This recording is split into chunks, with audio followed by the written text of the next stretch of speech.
সময় কি বলি?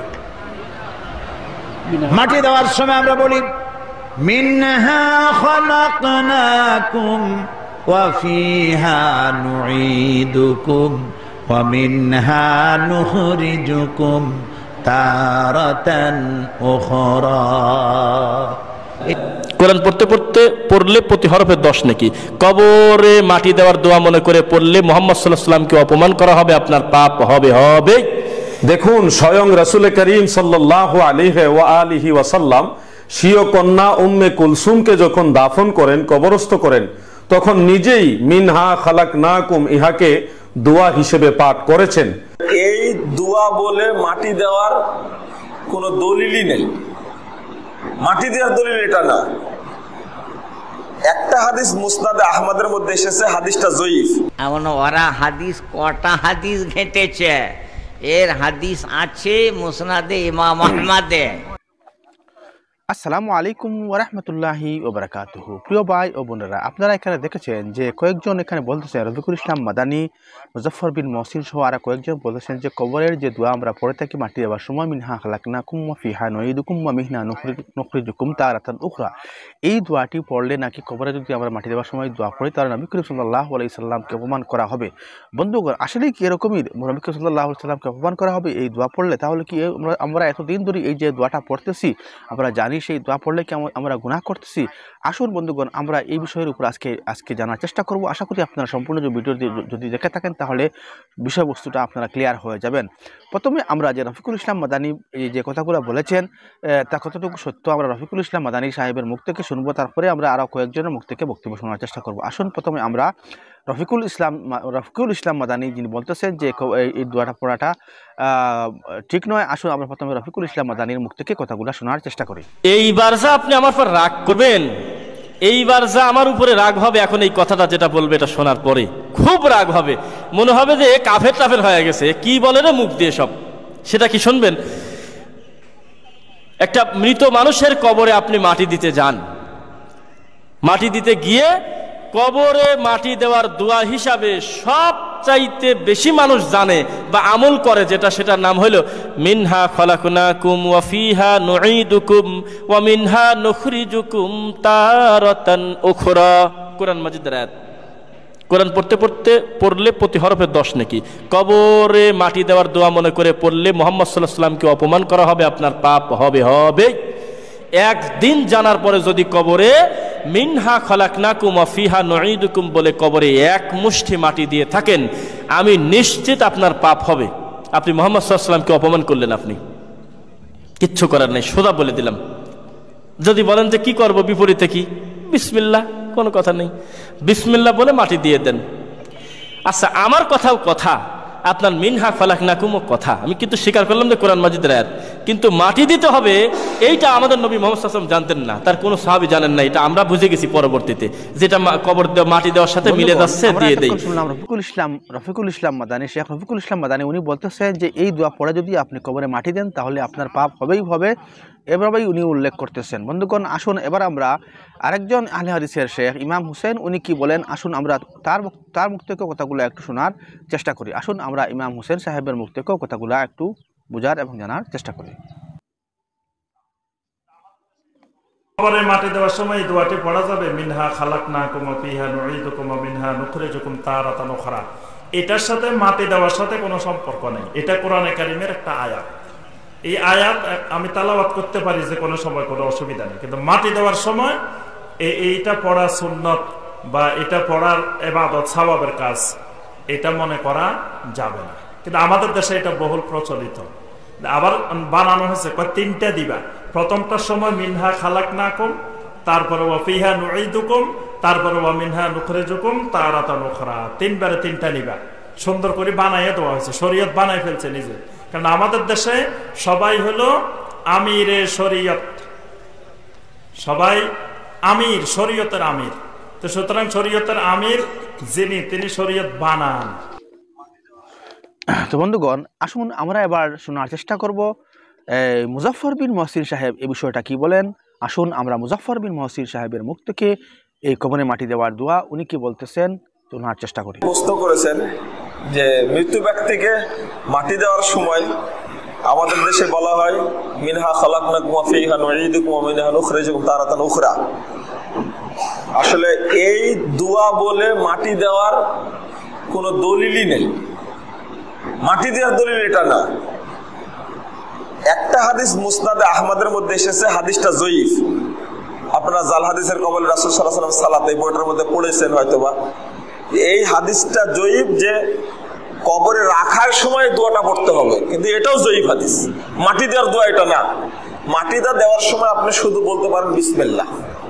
কি বলবেন? বিসমিল্লাহ। বেদাতি হুজুরা যখন মাটি দিচ্ছে তখন বলে দিচ্ছে জোরে জোরে মিনহা খালাকনাকুম ফিহা নুঈদুকুম ওয়া মিনহা নুখরিজুকুম তারাতান উখরা। কবরে রাখার সময় একটা দোয়া আছে, হাদিসে এসেছে, রাসূল সাল্লাল্লাহু আলাইহি ওয়াসাল্লাম বলতেন বিসমিল্লাহি ওয়া আলা মিল্লাতি রাসূলিল্লাহ। এখানে মুজাফফর বিন মহসিন সাহেব বলতেছেন যে মুসনাদে আহমদের মধ্যে একটা হাদিস রয়েছে, তাও এই হাদিসটাও জয়ীফ। মিনহা খালাকনাকুম নামে যে একটা হাদিস রয়েছে এটাও জয়ীফ হাদিস। কবরে মাটি দেওয়ার দোয়া এটা না, এটা মিথ্যা আমাদের বেদাতিরা চালিয়ে দিয়েছে। মানে হানিফি মযহাব যারা অনুসরণ করে তারা এটাকে চালিয়ে দিয়েছে কবরের মাটি দেওয়ার দোয়া হিসাবে, অর্থাৎ হানিফি মযহাব অনুসরণকারীকে ওরা বেদাতি বলে থাকে। বন্ধুগণ, আসুন এবার আমরা শোনার চেষ্টা করব এই বিষয়টা নিয়ে আরও কয়েকজন উলামায়ে কেরাম এই বিষয়টা কবরে মাটি দেওয়ার দোয়া কি না তা উনারা প্রমাণ করার চেষ্টা করতেছেন। আসুন আমরা ওনাদের বক্তব্য শুনবো। প্রথমে আমরা দেখার চেষ্টা করি বিশ্ববরেণ্য একজন মুফাসসির কোরআন আল্লামা দিলওয়ার হোসেন সাঈদী সাহেবের মুখ থেকে। আসুন উনি কি বলতেছেন। একটা মানুষ যখন মারা যায় তখন কবরের মধ্যে রাখিয়া আমরা কি বলি? মাটি দেওয়ার সময় কি বলি? মাটি দেওয়ার সময় আমরা বলি মিনহা খালাকনাকুম ওয়া ফিহা নুঈদুকুম ওয়া মিনহা নুখরিজুকুম তারাতান উখরা। এই মাটি দিয়ে তোমাকে তৈরি করা হয়েছিল, এই মাটিতে আবার রেখে গেলাম, এখান থেকে পুনরুত্থিত করা হবে। কবরের মধ্যে রাখার সময় কি বললাম? বিসমিল্লাহি আলা মিল্লাতি রাসূলিল্লাহ। মিনহা খালাকনাকুম ওয়া ফিহা নুঈদুকুম ওয়া মিনহা নুখরিজুকুম তারাতান উখরা। এই মাটি দিয়ে তোমাকে তৈরি করা হয়েছিল, এই মাটিতে আবার রেখে গেলাম, এখান থেকে পুনরুত্থিত করা হবে। কবরের মধ্যে রাখার সময় কি বললাম? বিসমিল্লাহি আলা মিল্লাতি রাসূল। বন্ধুগণ, আমরা এখানে দেখলাম আল্লামা দিলওয়ার হোসেন সাঈদী সাহেব কি বলতেছেন তা আপনারা অবশ্যই ভালো করে শুনেছেন। বন্ধুগণ, এবার আমরা দেখার চেষ্টা করব শেখ নাসিরউদ্দিন চাঁদপুরি সাহেব এই বিষয়টাকে কি বলেন, হাদিসের মধ্যে রয়েছে কি নাকি এর আগে যে 3-4 জন বক্তব্য দিয়েছেন ওরা রফিকুল ইসলাম, ইমাম হুসেইন, মুজাফফর বিন মহসিন, এই যে 3-4 জন বক্তব্য দিয়েছেন তারা বলেছেন যে এরা কবরের মাটি দেওয়ার দোয়া নয় বা এটা বেদাত আরম্ভ করেছেন। আসুন আমরা এবার শেখ নাসিরউদ্দিন চাঁদপুরি সাহেবের মুখ থেকে বিষয়টা একটু জানার বা বোঝার চেষ্টা করি। এক ভাই প্রশ্ন করেছেন, কবরে মাটি দেওয়ার সময় মিনহা খালাকনাকুম দোয়াটি পড়া যাবে কি না? কেউ বলছেন এ দোয়াটি পড়া নাকি হারাম ও শিরক, এ সম্পর্কে সঠিক ফতোয়া কি? দেখুন, মুসনাদে আহমদের 22,187 নম্বর হাদিস, মুস্তাদরাক হাকিমের 3433 নম্বর হাদিস এবং আসনানুল কুবরা লিল বাইহাকির 6973 নম্বর হাদিসে সাহাবী আবু উমামা বাহিলি রাদিয়াল্লাহু তাআলা আনহু থেকে বর্ণিত আছে, লাম্মা উদিয়াত উম্মু কুলসুম বিনতু রাসূলিল্লাহ সাল্লাল্লাহু আলাইহি ওয়াসাল্লাম ফিল কবর قال رسول الله صلى الله عليه وسلم منها خلقناكم وفيها نعيدكم ومنها نخرجكم تارة أخرى। রাসূলুল্লাহ সাল্লাল্লাহু আলাইহি ওয়াসাল্লামের কন্যা উম্মে কুলসুম রাদিয়াল্লাহু আনহাকে যখন কবরে রাখা হয়েছিল তখন রাসূলুল্লাহ সাল্লাল্লাহু আলাইহি ওয়াসাল্লাম এই দোয়াটা পড়েছিলেন, মিনহা খালাকনাকুম ওয়া ফিহা নুঈদুকুম ওয়া মিনহা নুখরিজুকুম তারাতান উখরা। অতএব মাইয়িতকে দাফন করার সময় এই দোয়াটা পড়া মুস্তাহাব, এটাই সঠিক কথা। হয়তো এখানে কেউ প্রশ্ন করতে পারেন যে আবু উমামা বাহিলি রাদিয়াল্লাহু তাআলা আনহু থেকে বর্ণিত এই হাদিসটার সনদ জয়ীফ। এর জবাবে আমি বলবো, যে সমস্ত হাদিস বিশারদ ইমামগণ হাদিস সহিহ, হাসান, জয়ীফ হওয়ার নীতিমালা নির্ধারণ করেছেন, সেই সমস্ত মুহাদ্দিসিন ইজাম বলেছেন যে জয়ীফ হাদিস ফজিলাতের অধ্যায়ে গ্রহণযোগ্য, আমলযোগ্য, এবং এ সম্পর্কে সমস্ত মুহাদ্দিসিনের ঐক্যমত আছে। আর মাইয়িতকে দাফন করার সময় এই দোয়াটা পড়া একটা মুস্তাহাব আমল, ফজিলতের বিষয়। সুতরাং আবু উমামা বাহিলি রাদিয়াল্লাহু তাআলা আনহুর হাদিস এই ফজিলতের অধ্যায়ে অবশ্যই গ্রহণযোগ্য, এতে সন্দেহের অবকাশ নেই। আপনারা এই যে কিতাবটা দেখছেন, এটা ইমাম নাবাবী রাহিমাহুল্লাহ লেখা কিতাব। এর পুরো নাম আল আযকারুল মুনতাখাবা মিন কালামি সাইয়্যিদুল আবরার সাল্লাল্লাহু আলাইহি ওয়াসাল্লাম। ইমাম নাবাবী রাহিমাহুল্লাহ বিশ্ববিখ্যাত মুহাদ্দিস, আমরা সকলেই তাকে চিনি। তিনি 676 হিজরিতে ইন্তেকাল করেছিলেন, তার মানে আজ থেকে 765 বছর আগেকার মানুষ। আর এই বইটা লিখেছেন 850 বছর আগে। আমার কাছে যে ছাপাটা আছে এটা 2003 সালে মিশরের কায়রো থেকে ছাপা কিতাব।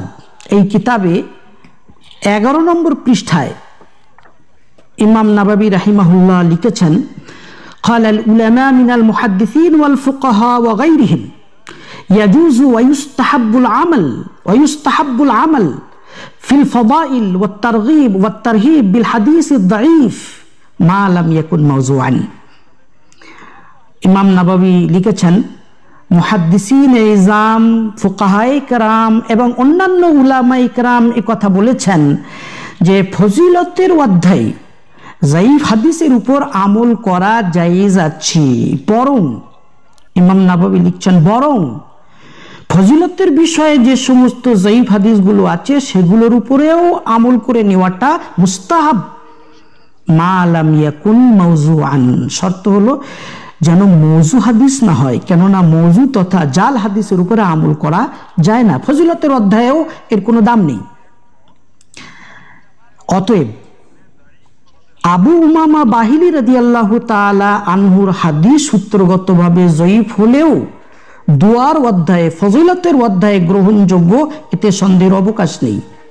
এই জন্যই স্বয়ং ইমাম নাবাবী রাহিমাহুল্লাহ এই কিতাবে 158 নম্বর পৃষ্ঠায় লিখেছেন, আসুন্নাতু লিমান কানা আলাল কবর আন ইয়াহসিয়া ফিল কবরি সালাসা হাতায়াত বিয়াদাইহি জামিআন মিন কিবালি রাসিহি। যারা কবরস্থানে মাইয়িতকে দাফন করার ক্ষেত্রে উপস্থিত থাকবে তাদের জন্য সুন্নত হলো মাইয়িতের মাথার দিক থেকে 3 আজলা মাটি নিয়ে কবরের উপরে মাটি দেওয়া। ইমাম নাবাবী আগে লিখেছেন, قال جماعة من أصحابنا يستحب أن يقول في الحسية الأولى منها خلقناكم।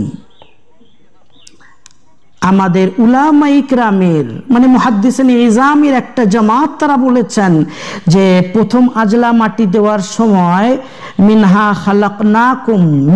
খালাকনাকুম এটা বলা মুস্তাহাব। অফিসানিয়া, আর দ্বিতীয় আজলা মাটি দেওয়ার সময় বলবে ওয়াফিহা নুঈদুকুম। অফিসালিসা, তৃতীয় আজলা মাটি দেওয়ার সময় বলবে ওমিনহা নুখরিজুকুম তারাতান উখরা। ইমাম নাবাবী লিখছেন ইউস্তাহাব্বু আন ইউকাল, এটা বলা মুস্তাহাব। অতএব যারা বর্তমান যুগে বলছেন যে দোয়াটা পড়া হারাম এবং শিরক, তারা ভুল কথা বলছেন। তাদের কাছে কোনো দলিল নেই। হ্যাঁ, আছে একটা সংশয় এবং একটা ধোঁকা। তাদের ধোঁকা হলো এই যে তারা বলেন এই দোয়াটার মানের দিকে খেয়াল করো, মিনহা খালাকনাকুম ওয়াফিহা নুঈদুকুম ওয়া মিনহা নুখরিজুকুম তারাতান উখরা। এর মানে আল্লাহ রাব্বুল আলামিন বলছেন, হে মানব জাতি, আমি তোমাদেরকে মাটি থেকে সৃষ্টি করেছি, এই মাটিতে আমি তোমাদেরকে কবরস্থ করি, আবার এই মাটি থেকে আমি তোমাদেরকে পুনরায় উত্থিত করব। তাহলে এটা আল্লাহ রাব্বুল আলামিনের কথা। অতএব আমরা যদি এটা বলি তাহলে যেন আমরা নিজেরাই স্রষ্টা বেনে গেলাম, অতএব এটা হবে শিরক ও হারাম। আমি এটাকে বলছিলাম ধোঁকা। ধোঁকা এই জন্যই বলছিলাম যে আসলে দোয়াটা হলো সূরা তাহার 55 নম্বর আয়াত এবং আল্লাহ রাব্বুল আলামিনের বাণী। আল্লাহ রাব্বুল আলামিনের এই বাণীটাকে দোয়া হিসাবে মাইয়িতকে দাফন করার সময় পড়া হয়। আল্লাহ রাব্বুল আলামিনের বাণী ওটা, ওই বাণীটাকে দোয়া হিসাবে পড়া হয়, অতএব ওখানে শিরক হবে কেন? এটা ঠিক এমন যেমন আমরা কোরআন মাজিদের ক্ষুদ্রতম সূরা ইন্না আতাইনা কাল কাউসার, এই সূরাটা নামাজের মধ্যে পড়ি। আল্লাহ রাব্বুল আলামিনের সামনে দাঁড়িয়ে আল্লাহু আকবার বলে নিয়ত বেঁধে সূরা ফাতিহার পরে আমরা ইন্না আতাইনা কাল কাউসার সূরাটা পড়ছি। তো কি বলছি? নিশ্চয়ই আমি, হে নবী, নিশ্চয়ই আমি আপনাকে হাউজে কাউসার দিয়েছি। এখানে যদি আমি জিজ্ঞেস করি নামাজি বন্ধু, মুসল্লি ভাই, আপনি কি রাসূলুল্লাহ সাল্লাল্লাহু আলাইহি ওয়াসাল্লামকে হাউজে কাউসার দিয়েছেন? হাউজে কাউসার কি আপনি দিয়েছেন, না রাসূলুল্লাহ সাল্লাল্লাহু আলাইহি ওয়াসাল্লামের হাত মুবারক থেকে এক গ্লাস হাউজে কাউসারের পানি নেওয়ার জন্য সারা জীবন সাধনা করছেন? তাহলে আপনি মুসল্লায় দাঁড়িয়ে কেন বলছেন ইন্না আতাইনা কাল কাউসার? হে নবী, নিশ্চয়ই আমি আপনাকে হাউজে কাউসার দিয়েছি। এক্ষেত্রে এটাই না বলবেন যে আল্লাহ রাব্বুল আলামিনের বাণীটাকে নামাজের মধ্যে তিলাওয়াত করা হচ্ছে, ওটা আমরা বলছি না। ঠিক তেমনি মাইয়িতকে দাফন করার সময় সূরা তাহার 55 নম্বর আয়াতটাকে দোয়া হিসাবে তিলাওয়াত করা হচ্ছে এবং এর মাধ্যমে কবরস্থানে বান্দাকে আল্লাহ রাব্বুল আলামিনের এই বাণী দ্বারা স্মরণ করিয়ে দেওয়া হচ্ছে কবর তথা আলমে বারজাক এবং পরকালকে। অতএব এটা শিরক হবে কেন? সর্বোপরি রাসূলুল্লাহ সাল্লাল্লাহু আলাইহি ওয়াসাল্লাম নিজের কন্যা উম্মে কুলসুম রাদিয়াল্লাহু তাআলা আনহার দাফনের ক্ষেত্রে এই দোয়াটা পড়েছেন, স্বয়ং রাসূলুল্লাহ সাল্লাল্লাহু আলাইহি ওয়াসাল্লাম পড়েছেন। এরপরও এটাকে হারাম এবং শিরক বলা চরম পর্যায়ের দুঃসাহসিকতা। বন্ধুগণ, আমরা এতক্ষণ দেখলাম নাসিরউদ্দিন চাঁদপুরি সাহেবের বক্তব্য। উনি কিরকম হাদিস দেখিয়ে হাদিস থেকে ইবারত বের করে আপনাদের সম্মুখে দলিল উপস্থাপন করলেন এবং তা বলার চেষ্টা করলেন যে মিনহা খালাকনাকুম ওয়া ফিহা নুঈদুকুম, যে কবরে মাটি দেওয়ার সময় আমাদের মুসলিম ভাইয়েরা পড়ে থাকে, সে বিষয়টা পড়তে কোনো অসুবিধা নাই, এটা জায়েজ রয়েছে। বন্ধুগণ, এবার আমরা দেখার চেষ্টা করব আলাউদ্দিন জিহাদি সাহেব কি বলতেছেন। আসুন আমরা আলাউদ্দিন জিহাদি সাহেবের মুখ থেকে এবার বিষয়বস্তুটা একটু জানার এবং শোনার চেষ্টা করব। রাসূল করিম সাল্লাল্লাহু আলাইহি ওয়া আলিহি ওয়াসাল্লামের পক্ষ থেকে হাদিসের মাধ্যমে মৃত ব্যক্তিকে দাফনের সময় বা মাটি দেওয়ার সময় এটা দোয়া হিসেবে পড়ার প্রমাণ রয়েছে। যেমন একটা হাদিস শরীফ আপনারা লক্ষ্য করুন, যেটা উল্লেখ রয়েছে জগৎ বিখ্যাত হাদিস গ্রন্থ মুসনাদ আহমদের 22,187 নং হাদিসে এবং আল মুস্তাদরাক লিল হাকিমের 3,433 নং হাদিসে, ইমাম বাইহাকি রাহমাতুল্লাহ আলাইহির সুনানুল কুবরা এর 6,726 নং হাদিসের মধ্যে উল্লেখ, হাফিজ ইবনু হাজার আসকালানি রাহমাতুল্লাহ আলাইহির তালখিসুল হাবীরের 2য় খণ্ডের 301 পৃষ্ঠার মধ্যে হাদিসখানা উল্লেখ রয়েছে, ইমাম ইবনু কাসির রাহমাতুল্লাহ আলাইহির জামিউল মাসানিদ ওয়াস সুনানের 11,024 নং হাদিসের মধ্যে উল্লেখ রয়েছে, কানজুল উম্মালের মধ্যে 42,396 নং হাদিসের মধ্যে উল্লেখ রয়েছে, হাফিজুল হাদিস ইমাম নববী রাহমাতুল্লাহ আলাইহির খুলাসা কিতাবের 3,651 নং হাদিসের মধ্যে উল্লেখ রয়েছে। বিশেষ করে ইমাম ইবনু মুলাক্কিন রাহমাতুল্লাহ আলাইহির বদরুল মুনিরের 5ম খণ্ডের 313 পৃষ্ঠার মধ্যেও হাদিসখানা উল্লেখ রয়েছে। ইমাম নূরউদ্দিন হাইসামি রাহমাতুল্লাহ আলাইহির মাজমাউজ জাওয়াইদের 4,239 নং হাদিসের মধ্যে উল্লেখ রয়েছে। হাফিজ জালালউদ্দিন সুয়ুতি রাহমাতুল্লাহ আলাইহির জামিউল আহাদিস সেই কিতাবের 24,330 নং হাদিসের মধ্যে উল্লেখ রয়েছে। আপনারা স্ক্রিনে সম্পূর্ণ হাদিসটুকু লক্ষ্য করুন। আন আবি উমামা রাদিয়াল্লাহু আনহু ক্বালা লাম্মা উদিয়াত উম্মু কুলসুমিন ইবনাতু রাসূলিল্লাহি সাল্লাল্লাহু আলাইহি ওয়াসাল্লাম ফিল কবর ক্বালা রাসূলুল্লাহি সাল্লাল্লাহু আলাইহি ওয়াসাল্লাম মিনহা খালাকনাকুম ওয়া ফিহা নুঈদুকুম ওয়া মিনহা নুখরিজুকুম তারাতান উখরা। দেখুন, স্বয়ং রাসূল করিম সাল্লাল্লাহু আলাইহি ওয়া আলিহি ওয়াসাল্লাম স্বীয় কন্যা উম্মে কুলসুমকে যখন দাফন করেন, কবরস্থ করেন, তখন নিজেই মিনহা খালাকনাকুম ইহাকে দোয়া হিসেবে পাঠ করেছেন। অতএব কবরস্থানে মৃত ব্যক্তিকে দাফনের সময়, মাটি দেওয়ার সময় মিনহা খালাকনাকুম ওয়া ফিহা নুঈদুকুম ওয়া মিনহা নুখরিজুকুম তারাতান উখরা, এটাকে দোয়া হিসেবে পাঠ করা বেদাত, নাজায়েজ, পাপের কাজ, কোরআন হাদিসে নেই, এই ধরনের কথা বলার কোনো সুযোগ নেই। যারা বলেছেন কোরআন হাদিসে নেই, আমরা ধরে নিব তারা নিশ্চয়ই এখনো সে হাদিস শরীফ খুঁজে পায়নি। অথবা যারা বলছেন এটা বেদাত, আমরা তাদের অজ্ঞতাকেই প্রাধান্য দিব, কারণ যেই বিষয়টা রাসূল পাকের হাদিসের মধ্যে আছে সেটা কখনো বেদাত হতে পারে না। প্রিয় দর্শক শ্রোতা, এই হাদিসের সনদের মান সম্পর্কে জগৎ বিখ্যাত হাফিজুল হাদিস ইমাম বাইহাকি রাহমাতুল্লাহ আলাই তদীয় সুনানুল কুবরার মধ্যে বলেছেন, হাফিজ ইবনু হাজার আসকালানি রাহমাতুল্লাহ আলাই তদীয় তালখিসুল হাবীরের মধ্যে বলেছেন, হাফিজুল হাদিস ইমাম নববী রাহমাতুল্লাহ আলাই তদীয় খুলাসা গ্রন্থের মধ্যে বলেছেন, হাফিজুল হাদিস ইমাম নুরউদ্দিন হাইসামি রাহমাতুল্লাহ আলাই তদীয় মাজমাউজ জাওয়াইদের মধ্যে বলেছেন, এমনকি লামাজহাবিদের বড় একজন শায়েখ জনাব কাজী শাওকানি তিনিও তার নাইলুল আওতারের মধ্যে বলেছেন যে রাওয়াহু আহমদ ওয়া ইসনাদুহু দাঈফ, এটা হলো ইমাম আহমদ বিন হাম্বল বর্ণনা করেছেন, এর সনদের মান হলো দাঈফ। মুহাদ্দিসিনে কারাম, আইম্মাই কারাম কেউ এটাকে জাল হাদিস বলেননি, বরং এটার সনদ দাঈফ বলেছেন। আর পৃথিবীর সমস্ত ইমামরা, সমস্ত মুহাদ্দিসগণ, মুফাসসিরগণ, আইম্মাই কারাম, সমস্ত ইমামগণ একমত ফাজাইলের ক্ষেত্রে, ফজিলতের ক্ষেত্রে দাঈফ সনদের হাদিস এটা গ্রহণযোগ্য, অ্যালাউড। এমনকি হাফিজ ইবনে তাইমিয়া পর্যন্ত এই ব্যাপারে একমত পোষণ করেছেন। তিনারা এই ব্যাপারে সুস্পষ্ট বক্তব্য দিয়েছেন যে আদ-দাঈফু ইউমালু বিহি ফিল ফাদাইল বিল ইত্তেফাক, পৃথিবীর সমস্ত ইমামদের ঐক্যমতে ফাজাইলের ক্ষেত্রে, ফজিলতের ক্ষেত্রে দাঈফ সনদের হাদিস গ্রহণযোগ্য। এই জন্যে আরবের অন্যতম আলেম, লামাজহাবি ঘরানার আলিমদের সেরতাজ জনাব শেখ বিন বাস, তিনার মাজমু ফাতাওয়া, সেই কিতাবের 13তম খণ্ডের 26 পৃষ্ঠার মধ্যে মৃত ব্যক্তিকে দাফন করার সময় বা মাটি দেওয়ার সময় মিনহা খালাকনাকুম এই দোয়া পড়া যাবে কিনা এই ব্যাপারে সুন্দর একটা ফায়সালাও দিয়েছেন। আপনার স্ক্রিনে লক্ষ্য করুন, তিনাকে প্রশ্ন করা হয়েছিল, মা হুকমু কাউলু সূরাতু তাহা আল আয়া 55 মিনহা খালাকনাকুম ওয়া ফিহা নুঈদুকুম ওয়া মিনহা নুখরিজুকুম তারাতান উখরা ইনদাদ দাফন, অর্থাৎ দাফনের সময় এই আয়াতকে পড়ার, সূরা তাহার 55 নং আয়াতকে পড়ার হুকুম কি?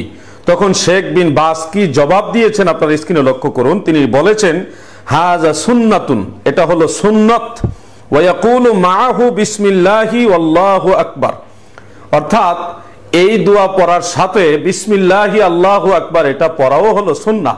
দেখুন শেখ বিন বাস তিনিও কিন্তু এটাকে বেদাত বলেননি, কোরআন হাদিসে নেই বলেননি, বলেছেন মৃত ব্যক্তিকে দাফনের সময় এটা পড়া হলো সুন্নাত। অতএব প্রিয় দর্শক শ্রোতা, আপনাদের সকলের কাছে অনুরোধ করছি যে রাসূল করিম সাল্লাল্লাহু আলাইহি ওয়াসাল্লামের হাদিস শরীফ থেকে যে বিষয়টা প্রমাণিত সেটাকে যারা বিদআত বলবে নিশ্চয়ই তাদের ইলমের মধ্যে কমতি রয়েছে, তাদের জানার আরো বাকি রয়েছে। এমনকি যারা এটা পাপের কাজ মনে করে নিঃসন্দেহে তারা নিজেরাই গুমরাহির মধ্যে রয়েছে। আল্লাহ পাক আমাদের সকলকে রাসূল পাক সাল্লাল্লাহু আলাইহি ওয়াসাল্লামের হাদিসের উপরে আমল করে মৃত ব্যক্তিদের দাফনের সময় মিনহা খালাকনাকুম ওয়া ফিহা নুঈদুকুম ওয়া মিনহা নুখরিজুকুম তারাতান উখরা এটাকে দোয়া হিসেবে পাঠ করার তৌফিক দান করুন, আমিন। বন্ধুগণ, এখানে আপনারা দেখলেন আলাউদ্দিন জিহাদি সাহেব অনেকজন মুহাদ্দিসিনের কেরামের ইমামগণের রেফারেন্স দিয়ে কথা বলেছেন এবং আহলে হাদিসের 2জন শেখের কথাও, 2জন ইমামের কথাও উনি বলেছেন। এবং বিন বাজ রাহিমাহুল্লাহ উনিও যে এটাকে সহি বলেছেন তার দলিল উনি পেশ করেছেন যে কবরে মাটি দেওয়ার সময় যে দোয়া পড়ে থাকে তা পড়া কোনো অসুবিধা নাই, পড়তে পারবে এবং তা সুন্নত বলেও অনেক উলামায়ে কেরাম সুন্নত বলেও তা আখ্যায়িত করেছেন। বন্ধুগণ, এবার আমরা একজন অতি প্রসিদ্ধ একজন আলিম, উনার মুখ থেকে আমরা এই বিষয়টা শোনার চেষ্টা করব। উনি আজিজুল হক কাসিমি সাহেবের মুখ থেকে আমরা এই বিষয়টা একটু জানার এবং বোঝার চেষ্টা করব। আসুন আমরা ওনার বক্তব্যটা শুনি। আমি মালদহ সুজাপুরে গেছি, তা ওখানে আমাকে লোকেরা বলছে, হুজুর আহলে হাদিসরা বলছে যে কবর দেওয়ার সময় 3 মুঠো মাটি দেওয়া হয়, মিনহা খালাকনাকুম ওয়া ফিহা নুঈদুকুম ওয়া মিনহা নুখরিজুকুম তারাতান নুখরা। এইটা ভিত্তিহীন, এর কোনো হাদিস নাই। এমন ওরা হাদিস কটা হাদিস ঘেঁটেছে। এর হাদিস আছে মুসনাদে ইমাম আহমদে, এবং মুসনাদে ইমাম আহমদ থেকে মোল্লা আলী কারি সাহেব মেশকাত শরীফের ব্যাখ্যা মিরকাত, যেখানে হাদিসটি উল্লেখ আছে নবীজি দাফন করার সময় 3 মুঠো মাটি দিতেন, তার ব্যাখ্যায় মুসনাদে ইমাম আহমদ থেকে নকল করেছেন যে প্রথমবার মাটি দেওয়ার সময় বলতেন মিনহা খালাকনাকুম, দ্বিতীয়বার মাটি দেওয়ার সময় বলতেন ওয়া ফিহা নুঈদুকুম, তৃতীয়বার মাটি দেওয়ার সময় বলতেন ওয়া মিনহা নুখরিজুকুম তারাতান নুখরা। তাহলে খোদ নবীজি তো বলতেন। ওখানে শুনেছিলাম যে আহলে হাদিস ভাইরা বলছে এটা ভিত্তিহীন। এখানে এসে নতুন কথা শুনলাম, কি বললে ওটা বলা তো শিরক। ও তো আল্লাহ বলছেন মিনহা খালাকনাকুম ওয়া ফিহা নুঈদুকুম। এই কথাটা শুনে আমার মনে পড়লো, মেমারিতে মুর্তজা সাহেব আমাকে বলেছিলেন, বলে ভাই এলাকায় আমি মাদ্রাসা করার আগে একজন পুরাতন মাওলানা সাহেব ছিলেন, মাওলানা উসমান গনি সাহেব। তিনি বাংলাতে কোরআন শরীফের মানে মতলব লিখে প্রচার করেছিলেন, কিন্তু সেগুলো একটু মন গড়া মতন ছিল, তাই বাংলায় প্রসার ঠিক মতো হয়নি। তো তিনি কি বলতেন, বলে কুল হু আল্লাহু আহাদ, কুলটা বাদ দিয়ে পড়তে হবে। কেন? আল্লাহ বলছেন কুল মানে বলো, আর আমিও বলবো বলো। তাহলে আল্লাহ যেটা বলতে বলছেন সেটা বলবো, তো হু আল্লাহু আহাদ বলবো, আউযু বিরাব্বিন নাস বলবো, কুলটা কেন বলবো? কুল তো আল্লাহ বলতে বলছেন, তাহলে আমিও বলবো কুল বলো। এটা তিনি বলতেন। মুর্তজা সাহেব বললেন, আমি জবাবে বললাম, হুজুর শুধু কোলটা বাদ দিলে হবে নি, নামাজে আইয়ুহাল কাফিরুনটাও বাদ দিতে হবে। কেন? বলো হে কাফিরগণ। তাহলে মসজিদে কাফির কে আছে? তাহলে শুধু কোলটা বাদ দিলে হবে নি, আইয়ুহাল কাফিরুনটাও বাদ দিতে হবে। বলে তখনই তিনি বুঝলেন যে আমার বলার ভুল হচ্ছে, আর এলাকার লোকও বুঝলো যে হুজুর আমাদিকে মন গড়া পথে নিয়ে যাচ্ছিল। তো সেই রকম এই আল্লাহ বলেছেন মিনহা খালাকনাকুম, আমরা আল্লাহর বাণীটা নকল করে এই আয়াতটা এখানে পড়ছি, এইটা না বুঝে বললে এটা যেন আমরাই বলছি, আমরা তোমাকে পয়দা করেছি। আর এই প্রশ্নটা আপনারা ওদের জিজ্ঞেস করবেন, বলে আল্লাহ তো ওয়াহদাহু লা শারীকা লাহু, তিনি এক একক, তাহলে আমরা কেন বলেন? ওইটার জবাব দাও দেখি নে। বলে বাবারা, এটা আমি আপনাদেরকে জবাবটা বলে দিচ্ছি। কেন? অনেকের এটা সম্বন্ধে মনে প্রশ্ন জাগে যে আল্লাহ ওয়াহদাহু লা শারীকা লাহু, এক একক, তাহলে তিনি কেন আমরা বলেন?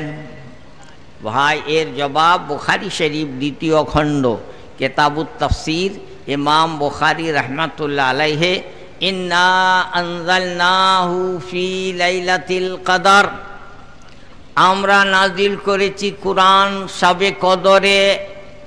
তাহলে আল্লাহ আমরা কেন বলেন? দিয়ে ইমাম বুখারী বলেছেন, সম্মানিত ক্ষেত্রে মহিমান্বিত আমি অর্থে আমরা শব্দ ব্যবহার হয়। যেমন তিনি ইংরেজি থেকে তার নমুনাটা কবি গোলাম মুস্তফা সাহেব বিশ্বনবী বইয়ে উল্লেখ করেছেন যে আল্লাহ কেন আমি না বলে আমরা বলেছেন অনেক জায়গায়। কেন বলেছেন? বলছেন দেখো, মহাসম্মানিত ব্যক্তির জন্য আমি স্থলে আমরা ব্যবহার করা সব ভাষাতেই চালু আছে বলে কবি গোলাম মুস্তফা সাহেব ইংরেজি ভাষার থেকে নমুনা টেনেছেন। যে যখন ভারতে মহাবিদ্রোহ হয়ে গেছিল 1857 সালে, তখন ইস্ট ইন্ডিয়া কোম্পানির হাত থেকে শাসনভার নিয়ে নিয়েছিলেন মহারানী ভিক্টোরিয়া, এবং তিনি ঘোষণাপত্র প্রচার করেছিলেন, ও আমার ভারতীয় প্রজারা, আপনারা শান্ত থাকুন, আপনাদের ধর্মে কোনো হস্তক্ষেপ করা হবে নি। এটা উই ডিক্লেয়ার, আমরা ঘোষণা করছি, কিন্তু নিচে সই ছিল শুধু মহারানী ভিক্টোরিয়া। তাই কবি গোলাম মুস্তাফা সাহেব বলেছেন, বলে মহাসম্মানিত ব্যক্তি নিজের ক্ষেত্রে আমি না বলে আমরা বলেন। এটা শুধু আরবি ভাষায় নয়, ইংরেজি ভাষাতেও আছে। আর আমি বলি বাবা, একটা আমভাবে প্রবাদ বাক্য আছে, একাই 100, তো আল্লাহ পাক একাই 100, তার উপরে আর কি আছে, তার উপরে আর কে আছে? সেই জন্যই আল্লাহ পাক বহু বচন শব্দ ব্যবহার করেছেন। ঠিক তেমনি ফার্সি ভাষাতেও তু মানে তুমি আর সোমা মানে তোমরা, বুঝলেন? কিন্তু মহাসম্মানিত ব্যক্তির সঙ্গে কথা বলতে গেলে তু বলা হবে নি, সোমা বলা হবে, মানে তুমি নয় আপনি বলা হবে। তেমনি ফোনের মাধ্যমে আমাকে একজন জিজ্ঞেস করলো, হুজুর সম্মানিত ব্যক্তির জন্য একবচন ক্ষেত্রে বহুবচন শব্দ ব্যবহার হয়, ওটাকে বলা হয় বাংলাতে রাজসিক বহুবচন, ইংরেজিতে বলা হয় ম্যাজেস্টিক প্লুরাল, আরবিতে কি বলা হয়? ফোনে আমাকে জিজ্ঞেস করছে। তখন আমি বললাম, বাবু বুখারী শরীফ ইন্না আনজালনাহু ফি লাইলাতিল কদর মধ্যে ইমাম বুখারী বলেছেন এটা আল জামউ লিত-তাযীম, সম্মান জন্য জানানোর জন্য বহুবচন শব্দ ব্যবহার হয়। যাই হোক ভাই, আর একটা জিনিসের উপরে আল্লাহ নিজের জন্য বহুবচন শব্দ ব্যবহার করেন কেন, তার কারণগুলো বলে দিলাম। একটি হাদিস আছে মিশকাত শরীফ বাবু ইসবাতি আযাবিল কবরে, এই হাদিসটি উল্লেখ আছে। বান্দাকে প্রশ্ন করা হবে মান রব্বুকা, তোমার প্রভুকে, মা দীনুকা, তোমার ধর্ম কি, মান নবিয়ুকা, তোমার নবীকে। সে যখন বলে দিবে, ঠিক ঠিক জবাব দিয়ে দিবে, তখন আল্লাহ দা মুনাদিম মিনাস সামা, আসমান থেকে একজন ঘোষণাকারী ঘোষণা করবে, সাদাকা আবদি, আমার বান্দা সত্য কথাই বলেছে। তাহলে ফেরেশতার বান্দা নাকি আমরা? ফেরেশতা ঘোষণা করবে আমার বান্দা সত্য কথাই বলেছে, তাহলে আমরা কি ফেরেশতার বান্দা যে ফেরেশতা ঘোষণা করছে আমার বান্দা সত্য কথাই বলেছে? তার মানে আল্লাহ আমাকে যা বলতে বলছেন সেটাই আমি বলছি। তেমনি মিনহা খালাকনাকুম, আল্লাহ পাকের বিখ্যাত বাণী, কালাম পাকের বিখ্যাত আয়াতে শরীফা, সেটা ঠিক এই মওকার জন্য আল্লাহ বলেছেন, সেটাই আমি প্রকাশ করছি যখন আমি মুঠো মুঠো মাটি দিচ্ছি। এবং নবীজির আমল থেকে প্রমাণিত মুসনাদে ইমাম আহমদে, এবং সেটা মুসনাদে ইমাম আহমদ থেকে মোল্লা আলী কারি রহমাতুল্লাহ আলাইহে মিশকাত শরীফের ব্যাখ্যা মেরকাত কেতাবে নকল করেছেন, যেখানে 3 মুঠো মাটি দেওয়ার হাদিসটা উল্লেখ আছে। অতএব ওনাদের এই প্রশ্ন। বন্ধুগণ, এখানে দেখলেন আমরা আজিজুল হক সাহেবের বক্তব্য, উনি খুব সুন্দরভাবে বিষয়গুলোকে উপস্থাপন করেছেন। এবং এই যেমনিহা খালাকনাকুম যে দোয়াটা বা যে আয়াতে কারিমাটা কবরে মাটি দেওয়ার সময় পড়তে কোনো অসুবিধা নাই, তা উনি প্রমাণ করার চেষ্টা করেছেন। বন্ধুগণ, আমরা এখানে আহলে হাদিসের কয়েকজন শেখের কথা মুখ থেকে শুনলাম যে এটা পড়া জায়েজ নয়, এবং এটা পড়া জায়েজ, এর পক্ষেও আমরা 3-4 জনের বক্তব্য আমরা শুনলাম। বন্ধুগণ, আপনারাই বিচার করে দেখবেন যে যদি আমরা কবরের এই মাটি দেওয়ার সময় এই দোয়াটা পড়ে থাকি, তাহলে কি আমাদের গুনাহ হবে, নবীকে অপমান করা হবে, বেদাত হবে, শিরিক হবে, এরকম কিছু হবে কিনা? এই আয়াতটা হলো আল্লাহ রাব্বুল আলামিনের কালাম, এবং এই কালামটা যদি আমরা পড়ে থাকি তাহলে কি গুনাহ হবে, তা আপনারা ভালো করে বিবেচনা করে নিজের আকল বুদ্ধি দিয়ে বিবেচনা করে দেখবেন। কারণ এই আয়াতের মধ্যে বলা হয়েছে এই মাটি থেকে তোমাকে সৃষ্টি করা হয়েছে, আবার এই মাটিতেই তোমাকে দাফন করা হলো, এবং এই মাটি থেকেই তোমাকে আবার উঠানো হবে। যদি কোনো বান্দা, কোনো মানুষ এই কবরে মাটি দেওয়ার সময় এই কথাটা মনে মনে তার দিলের মধ্যে আসে, তাহলে নিশ্চয় গুনাহ হওয়ার কোনো প্রশ্নই উঠে না। বন্ধুগণ, কোরআন শরীফের আয়াত পড়লে যদি গুনাহ হয় তাহলে মানুষ যাবে কোথায়? তারপরে বন্ধুগণ, আপনারা নিজের মন্তব্য ভিডিওর কমেন্টে এসে অবশ্যই জানাবেন, এবং চ্যানেলে যদি নতুন এসে থাকেন তাহলে চ্যানেলটাকে সাবস্ক্রাইব করে আমাদের সঙ্গে থাকবেন। আসসালামু আলাইকুম ওয়া রাহমাতুল্লাহি ওয়া বারাকাতুহু।